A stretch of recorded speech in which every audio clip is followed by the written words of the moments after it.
ನಮಸ್ಕಾರ ಸ್ನೇಹಿತರೆ, ಸುದ್ದಿ ಸಮಯ ಯೂಟ್ಯೂಬ್ ಚಾನಲ್ಗೆ ಸ್ವಾಗತ. ಮತ್ತೆ ರಾಜ್ಯದ ಶಾಕಿಂಗ್ ಮಾಹಿತಿಗಳನ್ನು ಡೀಟೇಲ್ ಆಗಿ ನೋಡೋಣ. 5,000 ಕೋಟಿ ಗೃಹಲಕ್ಷ್ಮಿ ಯೋಜನೆ ನಂತರ ಅನ್ನಭಾಗ್ಯ ಯೋಜನೆಯ 657 ಕೋಟಿ ರೂಪಾಯಿ ಕೂಡ ಜಮವಾಗಿಲ್ಲ ಎಂದು ಮಾಹಿತಿ ಲಭ್ಯವಾಗಿದೆ.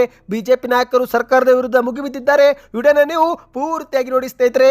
ಇನ್ನು ವಾಟ್ಸಪ್ ಬಳಕೆದಾರರ ಎಚ್ಚರ, ನಿಮ್ಮ ಮೊಬೈಲ್ಗೆ ಏನಾದರೂ 3 ಚುಕ್ಕೆಗಳ ಮೆಸೇಜ್ ಬಂದರೆ ಕ್ಷಣಾರ್ಧದಲ್ಲಿ ಬ್ಯಾಂಕ್ ಖಾತೆಯಿಂದ ಹಣ ಗುಳುಮಾಗುತ್ತೆ. ಈಗಾಗಲೇ ಒಬ್ಬರ ಹಣವೂ ಕೂಡ ಖಾಲಿಯಾಗಿದೆ.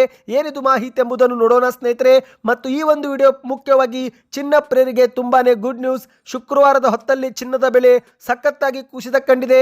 82,000 ರೂಪಾಯಿ ಚಿನ್ನದ ಬೆಲೆ ಕುಸಿತ, 60,000 ರೂಪಾಯಿ ಬೆಳ್ಳಿಯೂ ಕೂಡ ಕುಸಿತ. ನೀವು ಕೂಡ ಏನಾದರೂ ಚಿನ್ನ ಮತ್ತು ಬೆಳ್ಳಿ ಪ್ರಿಯರಾಗಿದ್ದರೆ ವಿಡಿಯೋ ಪೂರ್ತಿಯಾಗಿ ನೋಡಿ ಸ್ನೇಹಿತರೆ. ಇನ್ನು ಈ ಒಂದು ಚಿನ್ನ ಕುಸಿತವಾಗಲು ಕಾರಣ ಏನು ಎಂಬ ಕುರಿತಂತೆ ಮಾಹಿತಿ ಬಂದಿದೆ. ಇನ್ನು ಎಷ್ಟು ಕುಸಿತವಾಗಬಹುದು ಅಥವಾ ಮತ್ತೆ ಏರಿಕೆ ಕಾಣುತ್ತೋ ಎಲ್ಲ ಮಾಹಿತಿ ವಿಡಿಯೋದಲ್ಲಿ ಪೂರ್ತಿಯಾಗಿ ನೋಡೋಣ. ಅದಕ್ಕಿಂತ ಮೊದಲು ನೀವು ನಮ್ಮ ಚಾನಲ್ಗೆ ಮೊದಲು ಬಾರಿ ಭೇಟಿ ನೀಡುತ್ತಿದ್ರೆ ದಯವಿಟ್ಟು ಸುದ್ದಿ ಸಮಯ ಯೂಟ್ಯೂಬ್ ಚಾನಲ್ಗೆ ಸಬ್ಸ್ಕ್ರೈಬ್ ಆಗಿ ಪಕ್ಕದಲ್ಲಿ ಕಾಣಿಸೋ ಗಂಟೆ ಒತ್ತಿ. ಇದರಿಂದ ರಾಜ್ಯದ ಮಾಹಿತಿಗಳು ನಿಮಗೆ ಸಿಗುತ್ತಿರುತ್ತವೆ. ವಿಡಿಯೋಗೆ ಲೈಕ್ ಮಾಡ್ತಾ ವಿಡಿಯೋನ ಪೂರ್ತಿಯಾಗಿ ನೋಡಿ. ಬನ್ನಿ ಸ್ನೇಹಿತರೆ, ಎಲ್ಲ ಮುಖ್ಯವಾದ ಮಾಹಿತಿಗಳನ್ನು ಡೀಟೇಲ್ ಆಗಿ ನೋಡೋಣ.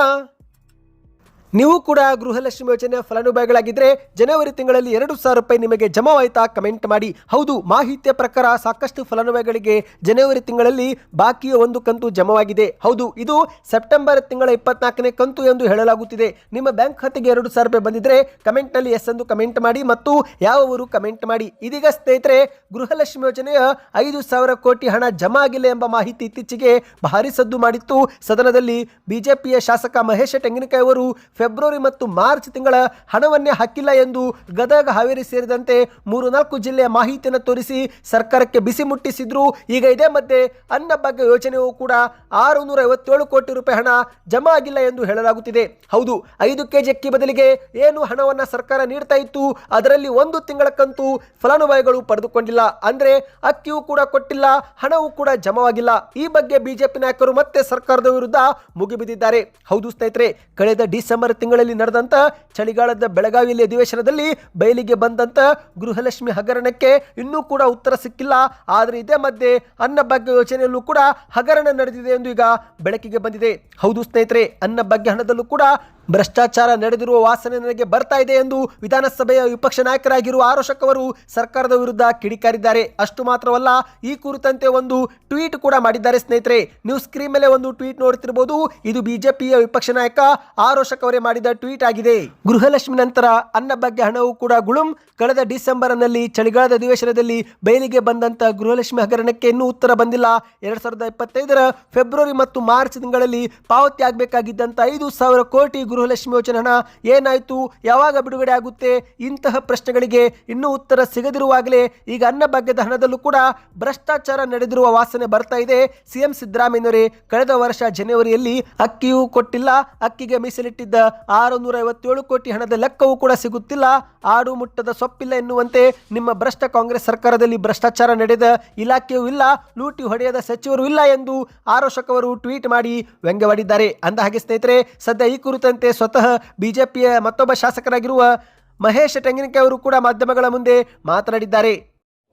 ಬೆಂಗಳೂರಲ್ಲಿ ಮಾತನಾಡಿದಂತೆ ಇವರು ರಾಜ್ಯದ ಕಾಂಗ್ರೆಸ್ ಸರ್ಕಾರವು ಗ್ಯಾರಂಟಿ ಎಂದು ಹೇಳುತ್ತಾ ಗ್ಯಾರಂಟಿಯಲ್ಲಿನ ಜನರಿಗೆ ಬಹುದೊಡ್ಡ ಮೋಸ ಮಾಡ್ತಿದೆ ಎಂದು ಮಹೇಶ ತೆಂಗಿನಕಾಯಿ ಅವರು ಆರೋಪ ಮಾಡಿದ್ದಾರೆ. ಪಡಿತರ ಚೀಟಿದಾರರಿಗೆ ಜನವರಿ 2025ರ ಹಣ ಇದುವರೆಗೆ ಹಾಕಿಲ್ಲ, ಅಕ್ಕಿಯೂ ಕೂಡ ಕೊಟ್ಟಿಲ್ಲ ಎಂದು ಮಾಧ್ಯಮಗಳ ಮುಂದೆ ಹೇಳಿಕೆಯನ್ನು ಕೊಟ್ಟಿದ್ದಾರೆ. ಹೌದು, ಕೂಡಲೇ ರಾಜ್ಯ ಸರ್ಕಾರ ಒಂದು ಹಣವನ್ನಾದರೂ ಹಾಕಬೇಕು, ಇಲ್ಲ ಅಕ್ಕಿಯನ್ನಾದರೂ ಕೊಡಬೇಕು ಎಂದು ಆಗ್ರಹವನ್ನ ಮಾಡಿದ್ದಾರೆ. ಸ್ನೇಹಿತರೆ, ನಿಮ್ಮ ಬ್ಯಾಂಕ್ ಖಾತೆಗೂ ಜನವರಿ ತಿಂಗಳಲ್ಲಿ ಅನ್ನಭಾಗ್ಯ ಯೋಜನೆ ಹಣ ಬಂದಿಲ್ಲವೆಂದರೆ ಕಮೆಂಟ್ ಮಾಡಿ ಸ್ನೇಹಿತರೆ. ಮತ್ತು ನಿಮ್ಮ ಪ್ರಕಾರ ಒಂದು ವೇಳೆ ಹಣ ಬಂದಿಲ್ಲವೆಂದರೆ ಅಕ್ಕಿ ಕೊಡಬೇಕು ಅಥವಾ ಹಣ ಕೊಡಬೇಕು, ನಿಮ್ಮ ಅನಿಸಿಕೆಯನ್ನು ಕಮೆಂಟ್ ಮಾಡಿ. ಬನ್ನಿ ಇದೀಗ ಒಂದು ಶಾಕಿಂಗ್ ಮಾಹಿತಿಗೆ ಹೋಗೋಣ.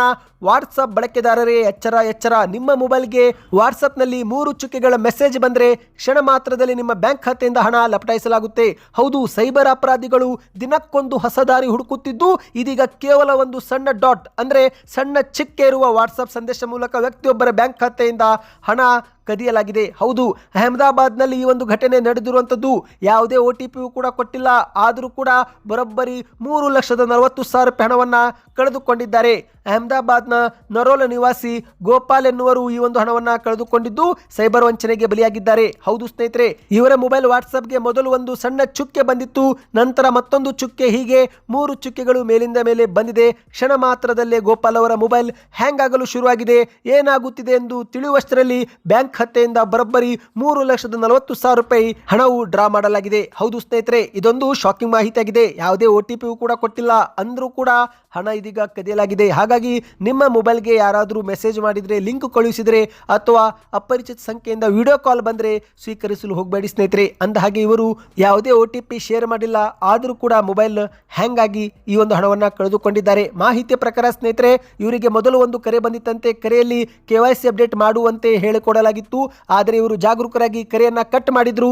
ನಂತರ ಅದೇ ದಿನ ಮೊಬೈಲ್ಗೆ ಮೇಲಿಂದ ಮೇಲೆ 3 ಸಣ್ಣ ಸಣ್ಣ ಚಿಕ್ಕೆಗಳು ಬಂದಿವೆ, ಅಂದರೆ ಮೆಸೇಜ್ ಮಾಡಲಾಗಿದೆ. ಆ ಮೆಸೇಜ್ ಬರುತ್ತಿದ್ದಂತೆ ಪೂರ್ತಿ ಮೊಬೈಲ್ ಹ್ಯಾಂಗ್ ಆಗಿದೆ ಅಂತೆ. ಕ್ಷಣ ಮಾತ್ರದಲ್ಲಿ ಬ್ಯಾಂಕ್ನಿಂದ ಹಣ ಕಟ್ ಆಗಿರುವ ಮೆಸೇಜ್ ಕೂಡ ಬಂದಿದೆ. ಅಂದರೆ ಸ್ನೇಹಿತರೆ, ವಂಚಕರು ಇಲ್ಲಿ 2ನೇ ಬಾರಿಗೆ ವಾಟ್ಸಾಪ್ ಸಂದೇಶದ ತಂತ್ರ ಬಳಸಿ ಲಕ್ಷಾಂತರ ರೂಪಾಯಿ ದೋಚಿದ್ದಾರೆ. ಸದ್ಯ ಈ ಕುರಿತಂತೆ ಅಹಮದಾಬಾದ್ನ ನರೋಲ್ ಪೊಲೀಸ್ ಠಾಣೆಯಲ್ಲಿ ದೂರು ಕೂಡ ದಾಖಲಾಗಿದೆ. ಕೇವಲ ಒಂದು ಮೆಸೇಜ್ ಮೂಲಕ ಫೋನ್ ಹ್ಯಾಂಗ್ ಮಾಡಲಾಗಿದೆ. ಇದು ಯಾವ ರೀತಿ ಎಂಬ ಕುರಿತಂತೆ ಈಗ ತನಿಖೆ ಮಾಡಲಾಗ್ತಿದೆ ಸ್ನೇಹಿತರೆ.